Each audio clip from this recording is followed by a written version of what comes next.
and welcome to our podcast, Plans to Places, where we explore the critical dynamics shaping the built environment, specifically focused on fueling and convenience store development.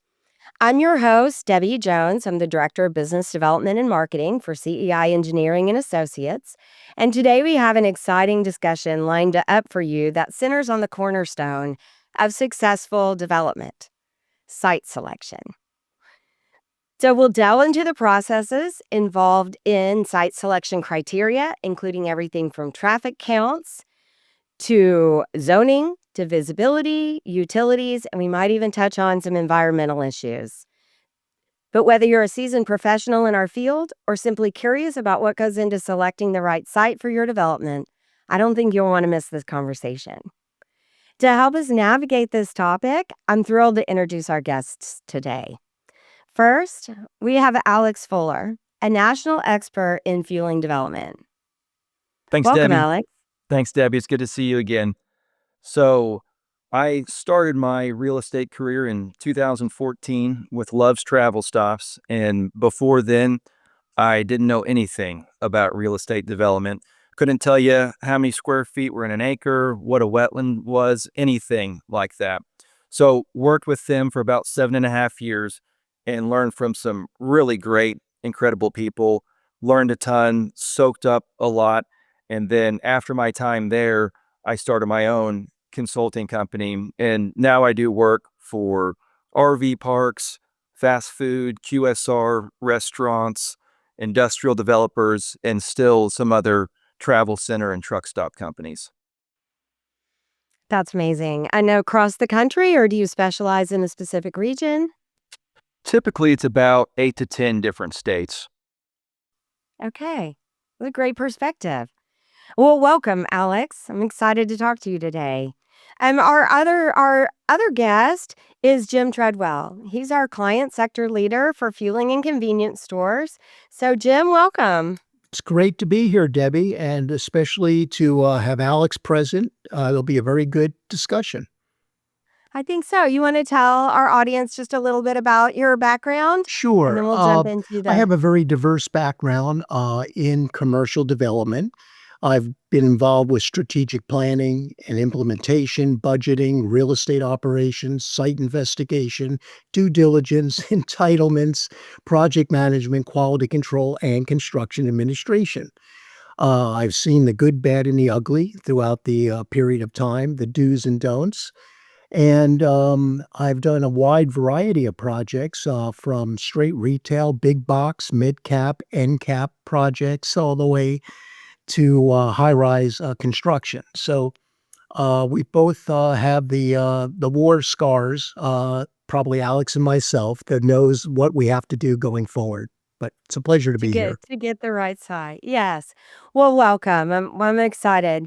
One thing that was interesting, Alex, whenever we sat down and we were talking about, looking at site criteria for fueling and convenience, you sent us over some information about how you prioritize your search. I'm sure that you look at thousands of parcels.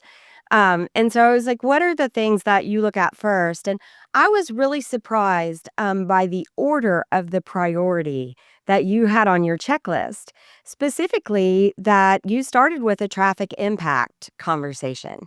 So that would be different. We think about land and land characteristics and how perfect it is.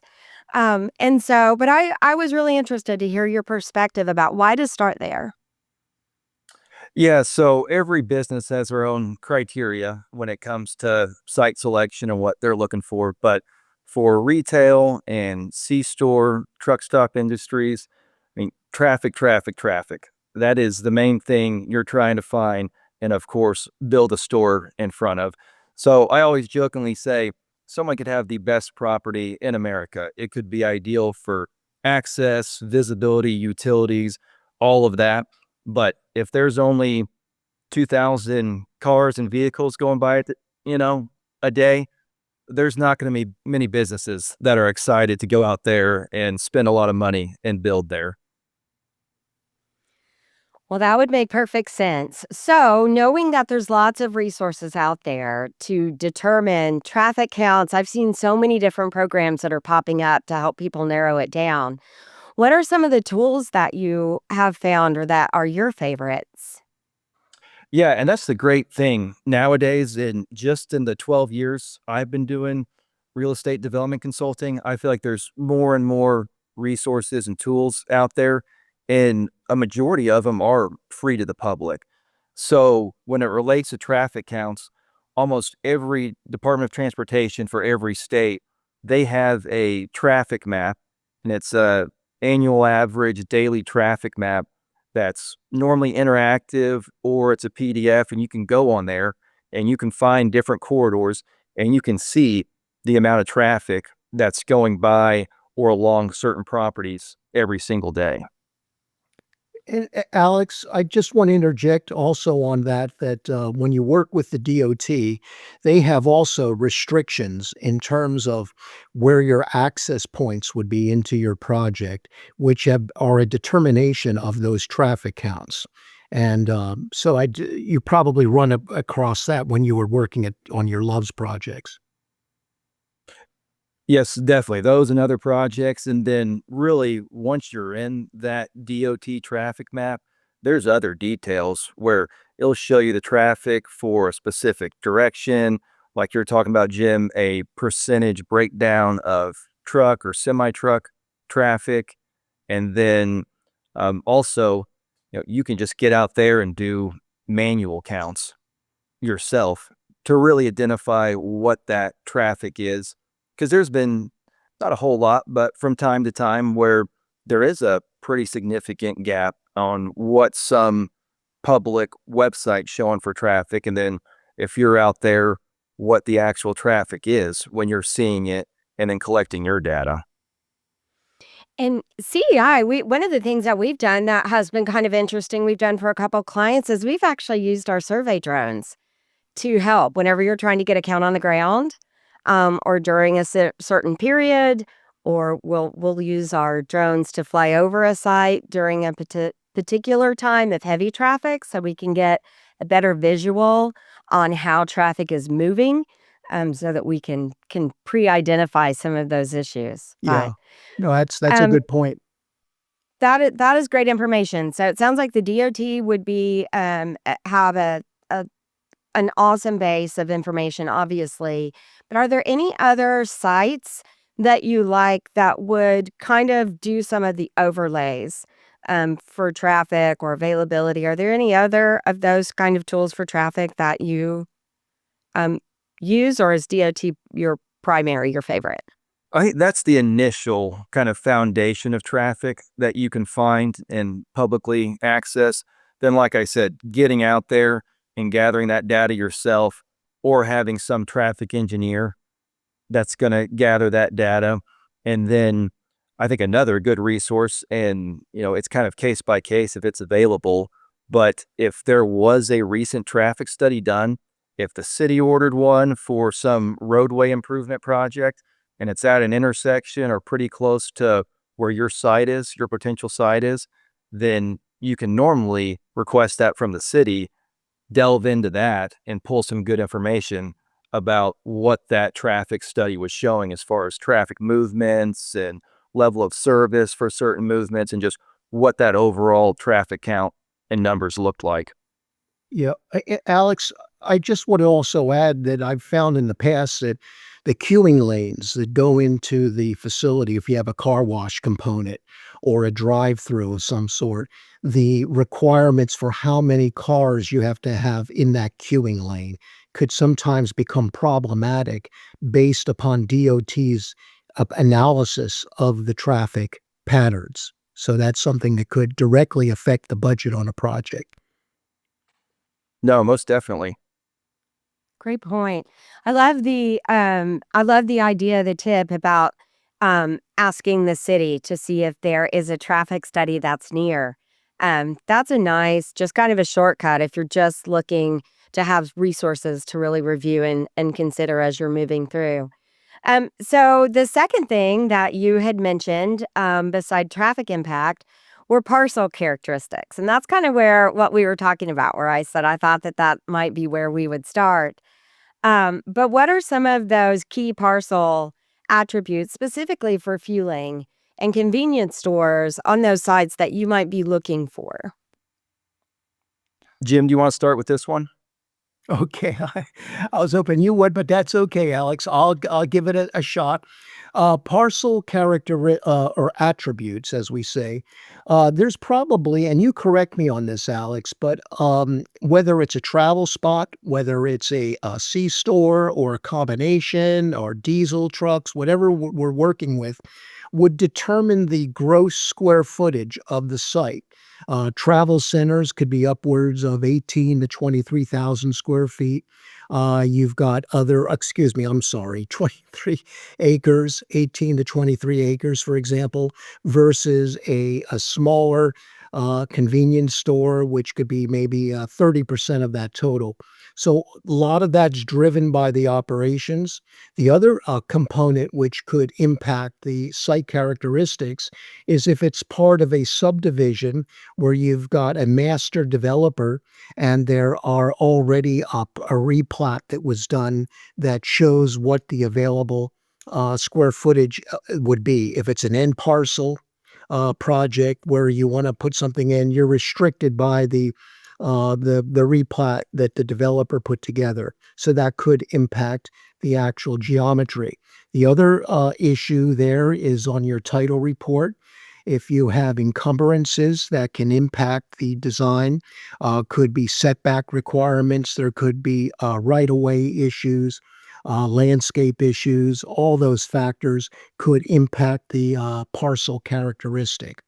So hopefully that's enough. If you want to add any more onto that, Alex, feel free. Yeah, and I don't want to dumb it down too much, but if you're looking at a site initially, I mean, the couple things that we're focused on just as a real estate project manager or a site selector, it's of course the size, how many acres, square feet it is, the shape of it, what are the dimensions, is it kind of perfect square or more rectangle, triangle, and then what's the frontage there? What's the street frontage that you have? And then if you can figure those out before you even have survey done, setbacks, and then maybe generally you can have an idea of what the topography is to know what's usable, then you can at least get started with this is a viable, realistic layout for Right. this parcel. That, that Like I that's think that's that that's a good point, and also that dovetails back to the traffic that we spoke about. Demographics, traffic flow, if it's on a main thoroughfare, a state road, the direction of the traffic, site visibility is crucial. Your signage, where your signs are going, if it's a monument sign, if it's a building mounted sign, that's, I would think, is a very important component as well. yes, it definitely is, and it's interesting because I can't tell you how many times, I mean, different states, different corridors thinking or someone presenting this is a 10-acre parcel, and this is what I own, and you see the dimensions, it looks pretty good. You go out there and realize, well, it is a good location and it's a good site, but the back 2 acres of that parcel, it's a huge topography change drop off. So instead of it being 10 acres, it's really about 8 acres or 7 acres that's usable and you can actually develop.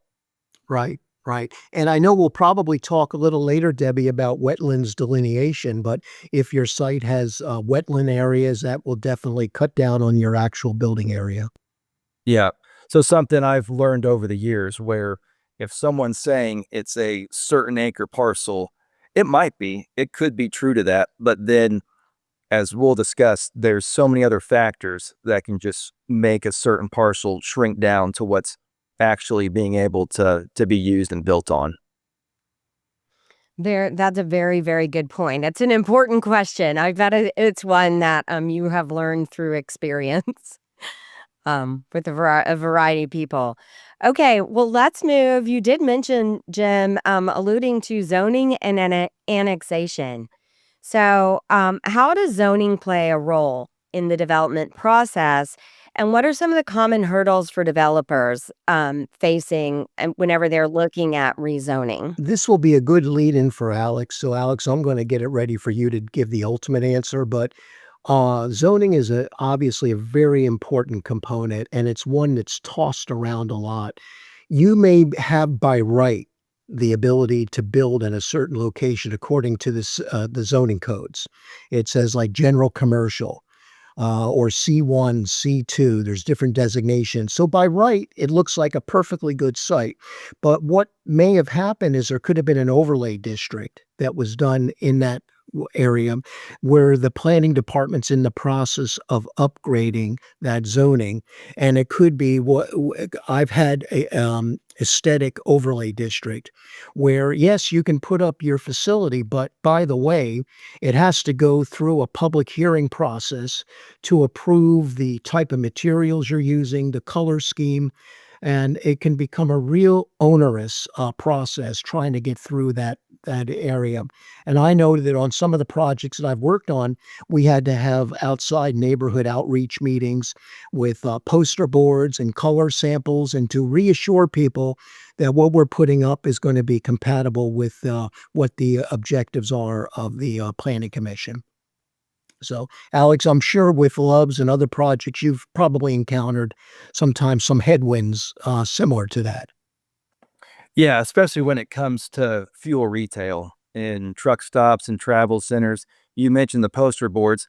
I've seen the poster boards on the other side in crowds that are not that nice and friendly because Hmm. they're not supporting the project and they're against it. So I really think of zoning as one of the initial phases and components when it comes to pre-development because I feel like that's one of the first things you're looking at. And if you don't have it in place or you don't think you can get that parcel rezoned for that specific use, well, you're dead in the water and there's really no reason to carry on and spend money. So it's times where you really got to figure out what the situation is. And Jim and I have talked about this offline before.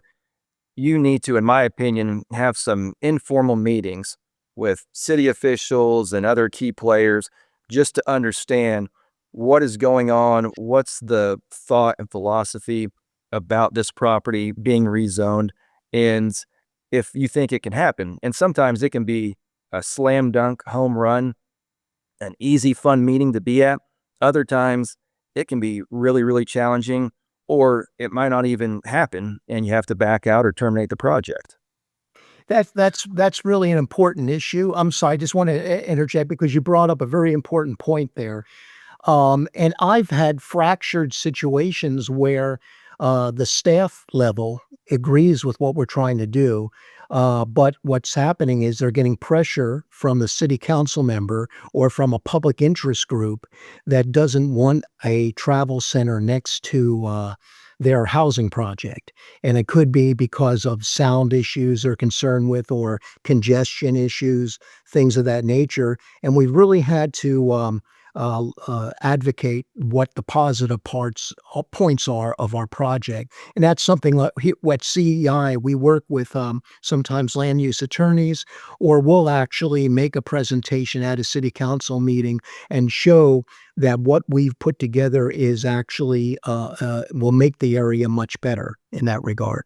So Yeah, and it's interesting just to piggyback off that. Sometimes going into it, or it's pretty obvious that it could be a big challenge to get it rezoned or that zoning aspect figured out because there is a neighborhood there or other things are in play.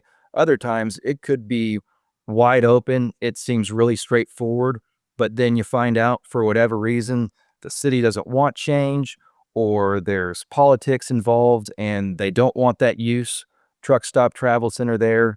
And it's just not going to happen when it looks like it should, and it shouldn't be an issue. So it's just interesting all the different dynamics that can come into play regarding zoning. It does. The one of the things that as you guys are kind of talking through with the community, you've really touched on it, which is some strategies that developers might be able to employ to help at least anticipate what they're going to be expecting from zoning. So who would you suggest people talk to get a better understanding of the flavor of that community and where they may be sitting for what the community wants or needs? What do you where would you tell somebody that the best resources for some of that background information would come from? Alex, you want to answer that? Yeah, I'll start, and it's case by case basis, just depending on the city and the community. But I would generally say it could be the city manager. Sometime if it's a smaller community, the mayor's really involved. Planning Mhm. commission people you can have conversations with, but normally, at least at that city staff level, and having some informal meetings with them, you can get a pretty good understanding and idea what they think about the parcel. And they might be the ones to tell you that we'd like to see this rezoned, but it's happened 2 or 3 times, and Right. the planning commission or city council has always voted it down for XYZ reasons. Then at least you have that background information. That's a good point. And Debbie, I just want to add to what Alex said that a lot of times what we do is we do our homework up front. We go on to social media. We research the city. We find out what the history is, and it's amazing what you can find out. Area I was working in, I found out of the 12 commissioners on the planning commission, 3 were renegades. The rest wanted a certain approach, and you find out a lot about what they're doing. And so once you identify that, you can then structure your approach, your project plan around that, and it makes it a lot easier. So I agree with what you're saying, and wanted to add that I've point. also found a surprising advocate, sometimes can be a surprising advocate in the economic development person, even in this small town. So, chambers sometimes an option, but really that economic development person, they understand how it comes together. They understand projects to power their city. They usually have a wish list of what kind of projects or properties they would like to come in. Maybe they've already identified some deficiencies in amenities and services available to their own citizens. And so I think that's another good one to Yeah, kind of keep in mind. that's That a economic development person has got a and lot of insight. that's a very good suggestion there because I know we just finished a project. It was an auto-related facility, and we were having issues trying to get the building permit done. So we went right to the city manager and lobbied our case with him, and he was able to pull strings and make sure that his department people acted on our request. Yeah, Yeah, that Debbie, and was you're right. good. You're right. Those economic development directors, I always say they are doing God's work because most of them, it's if it's a smaller community, they are doing tons of outreach and just communication, trying to promote a certain property or their community, just the demographics and what they can provide. Unfortunately, what I've noticed is most of those smaller rural communities, they don't have that position or role. So then you can go to the county because there can be a county EDC office or some regional, and they can really help be a proponent and support projects. That is a great idea. Well, let's move on to the next question around site characteristics, which would be access. So, what are some of the things that you guys look at? So now we've determined it's zoned properly, and so now we're trying to determine really the function of the site. So, when you talk about access, what are the things that you are specifically looking at? Alex, Yeah, you I'll want to go start with first? this one. Yeah, with access, it's critical in all developments, but really with travel centers and fuel retailers, access kind of dictates everything. And the things I'm looking at for access, and it's kind of simplified list, but it's the number of access points, the driveway spacing, and then also what does that driveway design look like? Because not all driveways are created equal or designed the same. And sometimes that's dictated by DOT, city, county. But there can be times where you might have the access points that you want, as far as one on each road, but only one's going to be right in, right out. So how does that change your thinking of how we're bringing traffic in, especially trucks, and how we're having it maneuver through a site? And I was going to add to that, Debbie, a little bit to what Alex is just saying. With C stores and fueling centers, there's certain checklist of items, aisle widths, like you mentioned. You've got your canopy location. You've got your turning radiuses, which are very important. You've got diesel trucks coming in. You've got Ford F-350 trucks that are moving into the dispenser area. You've got your path of travel routes all the way down to where you're going to put your bollards and or wheel stops. There's just so many things that need to fall in line. And it gets back to what we said before, Alex, is the visibility, the customer experience. It seems like more and more travel centers and C stores are putting a lot of emphasis on that customer experience. They want to make sure that there's a clear delineation between the autos coming into the dispenser area, and to keep that separated from where the trucks are moving in. And you've got where your USTs are going to be located. You've got your trash dumpster area, and where they come in for the servicing for the store, all those components. Wouldn't you agree, or anything you want to add? No, I would agree. And just going back to overall access, it's so critical for C stores and truck stops. I've seen projects that have been killed just because thought you could get a driveway in a certain location, and then that was nixed, and you just don't have enough access in that developer or company's mind to make it that great customer experience to get in, get out quickly. Right. I was going to tell you, when it comes to access, I have a really, really specific example that surprised me, and I will not name names. But I pull up to a convenience store. First of all, I can't get in the front door because they're bringing inventory in. So their delivery truck parked across all of the front parking spaces, ran a ramp out of the middle of their truck. Um, and then they had yellow cones. So to even get in the store during that time, I'm climbing over yellow cones. I'm fighting with the door because only one side is open, one has a ramp running through it. And I'm thinking, what? Like, this was one that they must have just wanted so badly. I just was really surprised about the lack of actual function on the site. And so when you talk about customer Yeah. No. experience and And you know what, access, Debbie? it Along really with what took you what was a just said, very, another very thing that could nice really affect it store, and they've got great is the products, but it is was so also aggravating to get in. yeah. I was going to say that if it's in a subdivision area, let's say you have a major anchor store, and there's a restricted covenant that says you cannot have deliveries during certain hours, or your service drive has to be separated from their visual sight lines. There's all sorts of things that could affect that. Yeah, I think that's good. Okay, one follow-up question to add for access.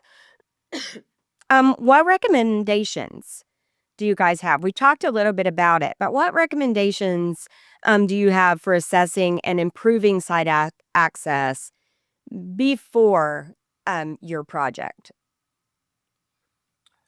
I would say, That was probably an unclear question.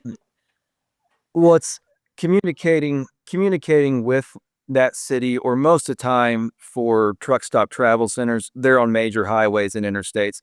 So talking with the DOT, and really as far as improving access, it's like it's almost impossible to do early on in the development stage.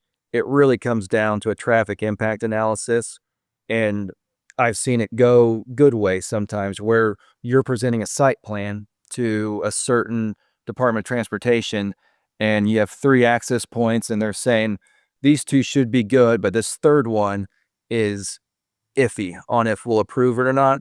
But you need to do a traffic impact analysis, show all the information, show the level of service, show the queuing, all that stuff in there. And then once we see that and we analyze that, then we can make a decision on it.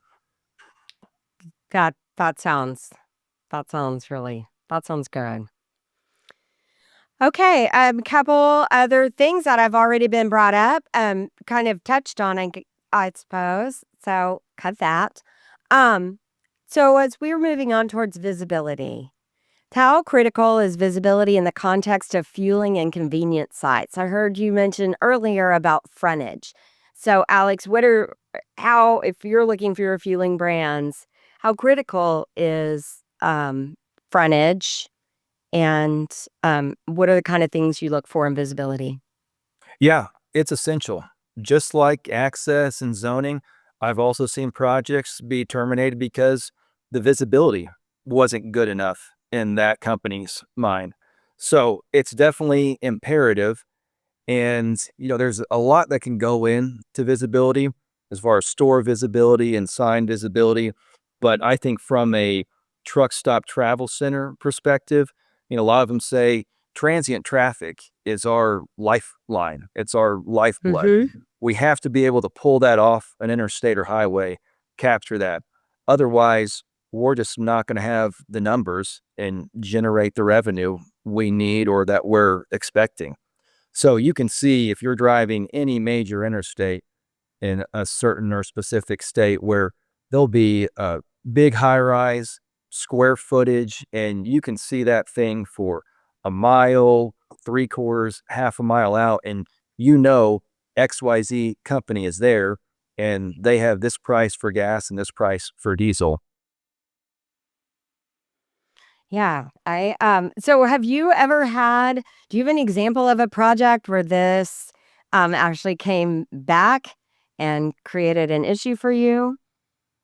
Yeah, one project was in Illinois, a little bit outside St. Louis, and the city was very supportive of the truck stop project, and they were going to allow I believe it's going to be a 100-foot tall high rise, and everything was moving smoothly until we got in contact with the FAA and learned that we're within a certain line of sight area within an airport where planes are landing. So we had to do a lot of coordination with them, certain studies, and figure out what they would actually allow. So we had to reduce the high rise sign a little bit. It was still high enough to be visible for a long enough time for a traveler on the interstate. But it was one of those things where you didn't think you would expect it to come into play because it's not like the airport's right next to this truck stop. It's 2 miles away, but it's that line of flight for the plane that we had to adjust that high rise for. That's a good tip because visibility, you're thinking mostly signage, but absolutely, it's those little details that sneak in that make real estate development so interesting. The Yes, and if you haven't gone through it before, then you just don't know about it. So I'd imagine any larger truck stop travel center company or certain consultants, sign consultants, they're reaching out to the FAA, the Federal Aviation Association, on every single project and showing them where that high rise or sign is going to be placed, what's the proposed height, and getting that sign off. Okay. Well, let's work towards utilities. That has been such an interesting topic over the last couple years because we had such a shortage in equipment related to utilities. But why is understanding the utility availability crucial during the preliminary research phase? Jim, I'll let you start with this one. Well, it's customary, of course. We go through certain steps when look at a project feasibility. We get a will serve letter to make sure which utilities are accessible in that community. And then once you have that list, then it's a matter of engineering it, looking at your site, trying to figure out where your elevation, where your invert elevations are, where the sewer main line is, where your water main is, if there's gas service, etc. And then that's where, when you open the lid, you may find some spark plugs that need to be replaced. You may have a situation like on a sanitary line that there's not enough fall. There's not enough, it has to be re engineered. And so we have to put in a force main or a grinder pump. Could be a situation where we have to share the cost of that with adjoining landowners because the city's in the process of annexation, their utility district. There's could be a host of factors. If we're working with a master developer, they're bringing the power pedestals into the site, so we have to coordinate with their development and their approval on that. But utilities are a very important component, and you've got your stormwater, you've got your sanitary, you've got the other wet utilities, you've got your power. The power could be a whole hornet's nest issue because we have to coordinate with the local power provider, and that could take several months for them to order a transformer and have it delivered. And especially if it's in a hurricane-prone area, there could be extensive delays there during hurricane season, which means as a developer, you have to get a head start on these issues. So, and also the other thing I was going to mention, there could be easements that run in the property which prohibit where you can run your utility lines. And that could be a big problem. And we may have to put in exfiltration trenches. We have to put in retention ponds. So there's a whole host of things that go into the project. And that's what we do here at CEI, work on all those issues. Yeah, and I can say, Debbie, just from a project manager or from a developer standpoint, like on the very front end, most of the time, whatever city you want to build in or you have a site located in, they should have some type of water and sewer map, at least to get an idea where those utilities are. Because there's sometimes where you can find out fairly quickly that this water line is half a mile away and everything else might be great and you still could move forward with that project, but then it's working with CEI and your engineers on what is that extension going to look like and can we get some expected cost for that, because we know we need water here at this site.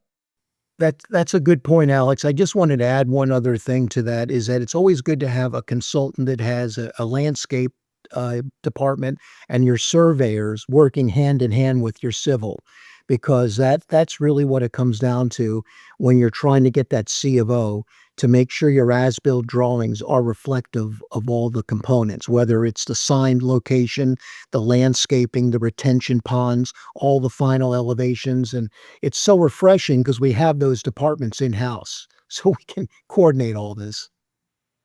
Alex, have you ever had a project that was interrupted or impacted by utility coordination issues?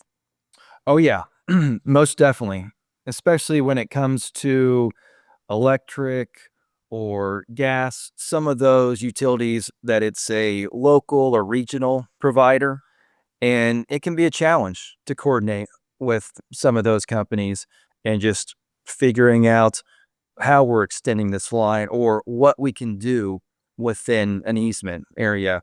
I've had a project in Northeast Oklahoma where it took us probably 9 months just to get this encroachment agreement signed off on, because we were having to show them all the plans and what we were doing within their easement.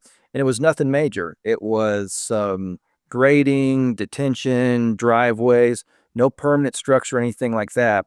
But it was a ton of coordination and a lot of communication with them just to show them that everything we're doing adjacent to your facilities and within this easement, it's not going to damage or impact them. We hear in utilities, what we are hearing a lot about now is people are addressing capacity issues. And so there's been so much, especially there are so many mid-sized cities that are just exploding. So it's a really, really fast infrastructure growth as well that cannot keep up with their population growth in those areas. And so it is putting a lot of stress on existing systems. And so that I know that's something that we deal with in our part of the country. And so it's something very important just to remind everybody to make sure that you're asking the questions early and that you're in there. If you hear any red flag that pops up, then take time to ask those follow-up questions, because we all know that utility and that kind of infrastructure can be a uh, a major cost.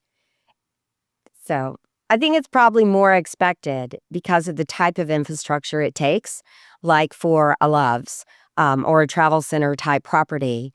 Um, so I know you guys deal with utilities in a major way, and that there's a lot of offsite improvements and probably cities and towns that want you to, as part of the community, they want you to contribute to the overall well-being, and so that sometimes also utility requests can extend past your property. So Yeah. For a developer and company, it's always good to know, at least as early as you can, what you're looking at, some type of just probable cost for utility extensions or major improvements, a lift station that has to go in, or anything else that the city's telling you as far as, we know that the capacity's not here, so we're looking at you to do this, or it's some type of joint effort funding, and just figuring out what that looks like. yeah, I think that's a good point. Well, let's move to the last topic, which is environmental considerations. So the question I had is, what are the different types of environmental reports? And the biggest question is, when should they be obtained? We have some clients that go in and it's just part of their process to pull all of those reports and information early. They are kind of expecting a large amount of dead deal cost.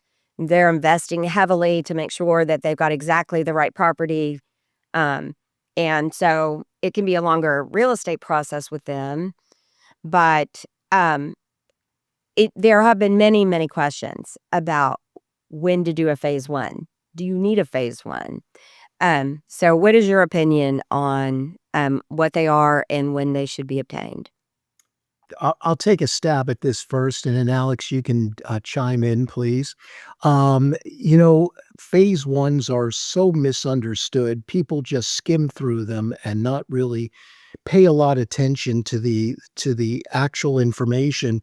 And I've had projects where there is arsenic that was in the soil that people didn't see, but I knew that the planning department would highlight this in utilities, and it can torpedo your application, but it's understanding how to deal with those issues. Don't be afraid of it. There's EPA threshold limits, but you may have to do a remediation plan or have a project plan worked out in advance with the regulatory agency.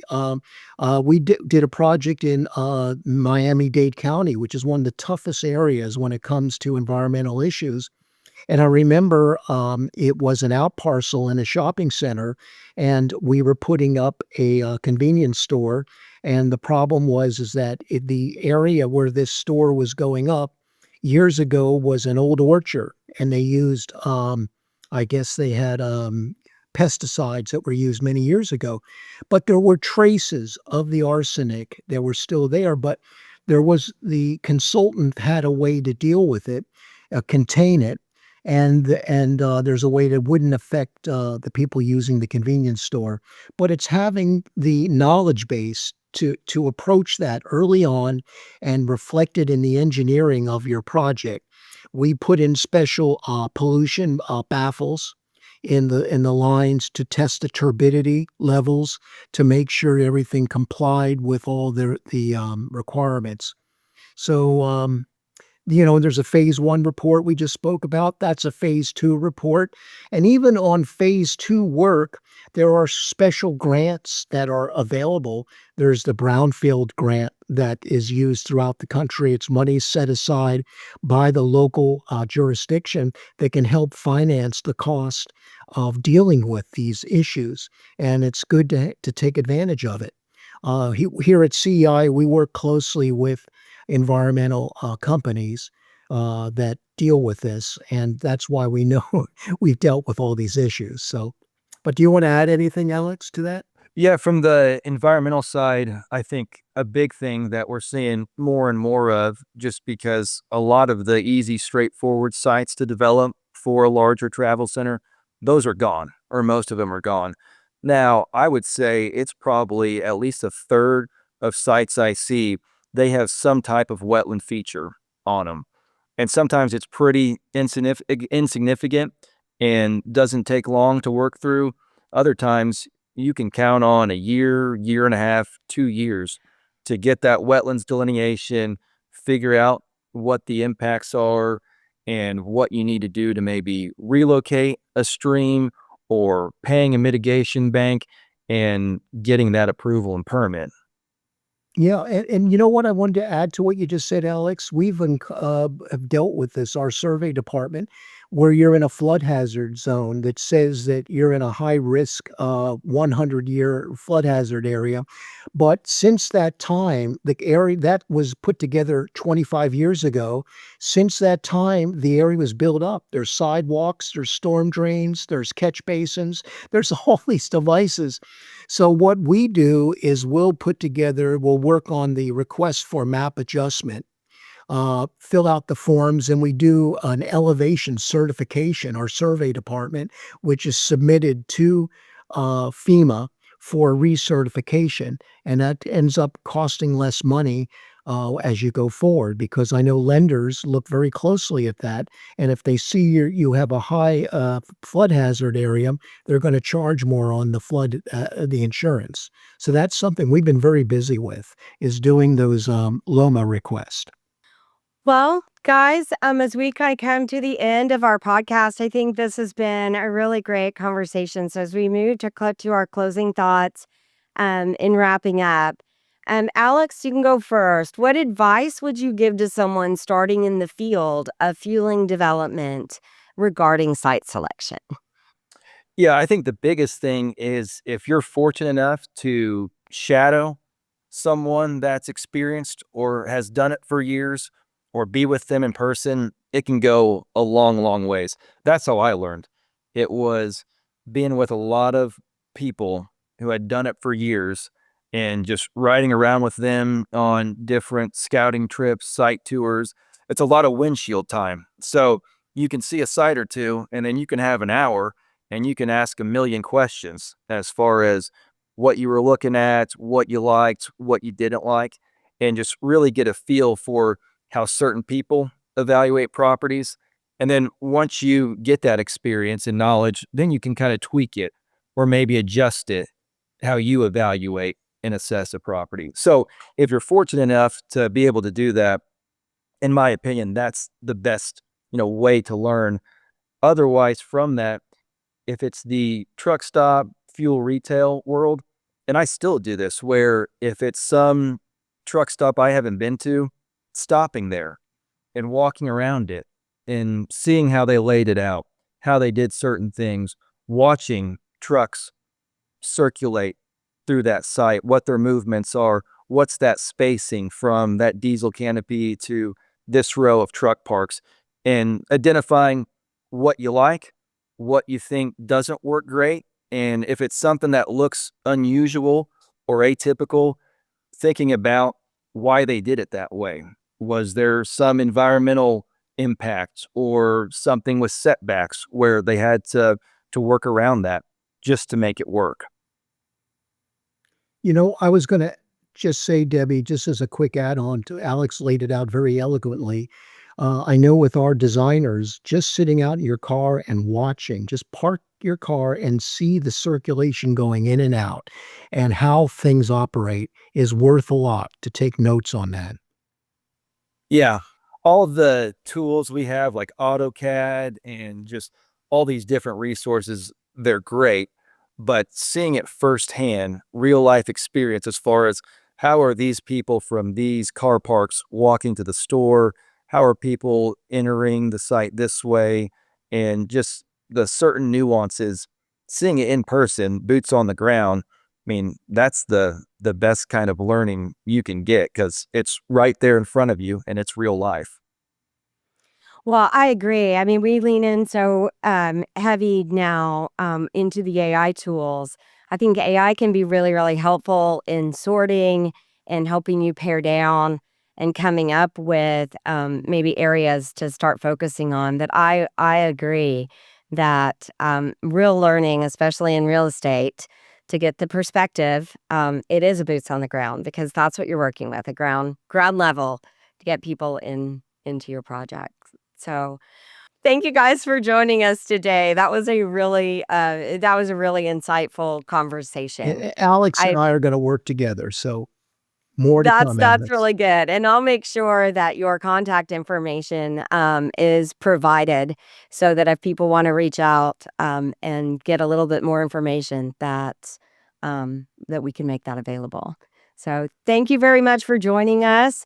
Good luck in your future developments, and we'll see you on a future episode of Plans to Places. You got it. See it, Alex. Thank you, guys. Thanks, Bye, guys. everyone.